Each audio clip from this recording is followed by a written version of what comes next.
GNPK Kepri sesalkan Komisi 6 tidak transparan soal BP Batam. Batam, MNI, Gerakan Nasional Pemberantasan Korupsi, GNPK, Provinsi Kepulauan Riau menyesalkan Komisi 6 DPR RI tidak transparan dalam pembahasan berbagai kasus yang terjadi di Badan Pengusahaan, BP, Batam. Berupaya menutupi pembahasan 5 masalah krusial yang terjadi di BP Batam, kecuali penggusuran paksa apartemen Indah Puri. Pertama, dugaan pelanggaran hukum yang dilakukan Kepala BP Batam, atas pengalokasian dan penjualan lahan Bandara Hang Nadiem, kepada 4 perusahaan pengembang untuk kepentingan membangun pergudangan dan properti.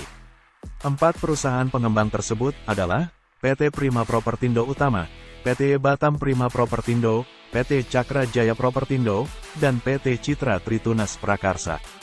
Padahal sesuai keputusan Menteri Perhubungan RI Nomor 47 Tahun 2022 tentang Rencana Induk Bandar Udara Hang Nadiem yang dikeluarkan pada tanggal 9 Maret tahun 2022, semua area kawasan bandara yang memiliki total seluas 1.762.700.144 hektar itu tidak boleh dialihfungsikan untuk peruntukan lain. Namun dalam kenyataannya aturan hukum ini dilanggar oleh Kepala BP Batam. Selain hal tersebut, penjualan lahan Bandara Hang Nadiem meninggalkan jejak aroma bau busuk bahwa adanya dugaan aliran dana suap berupa fee yang diterima oleh Kepala BP Batam, sebesar $9,9 juta.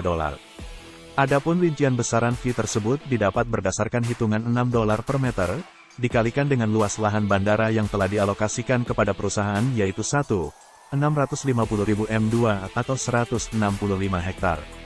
Kedua, terkait kasus pembongkaran secara paksa, diduga ada kerjasama antara pihak BP Batam dengan pengembang PT Gutri Jaya Indah, secara semena-mena dalam menetapkan biaya uang wajib tahunan, UWT, BP Batam, sebesar Rp25 juta kepada para penghuni yang kebanyakan warga negara asing, WNA.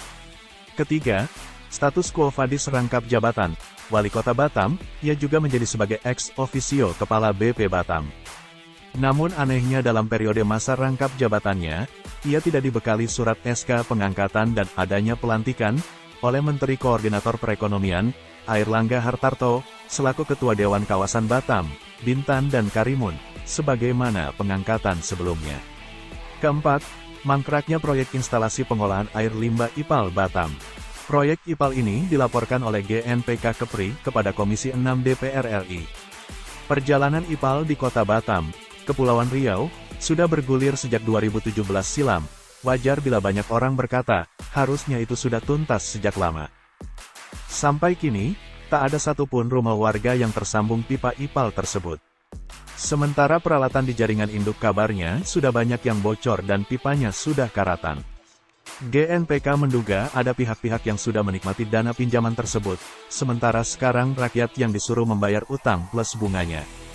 Kelima, persoalan meningkatnya angka kemiskinan dan perekonomian Batam. Menteri Koordinator Bidang Politik, Hukum dan Keamanan, Mahfud MD sebagai pihak yang menerima laporan, kata Agus, diharapkan untuk mendukung langkah GNPK Kepri yang telah memasukkan surat pengaduan tentang 5 kasus yang sangat krusial pelaporan kasus ini kepada Komisi 3, yang membidangi hukum untuk segera agendakan dalam rapat dengar pendapat, RDP, dalam waktu sesegera mungkin.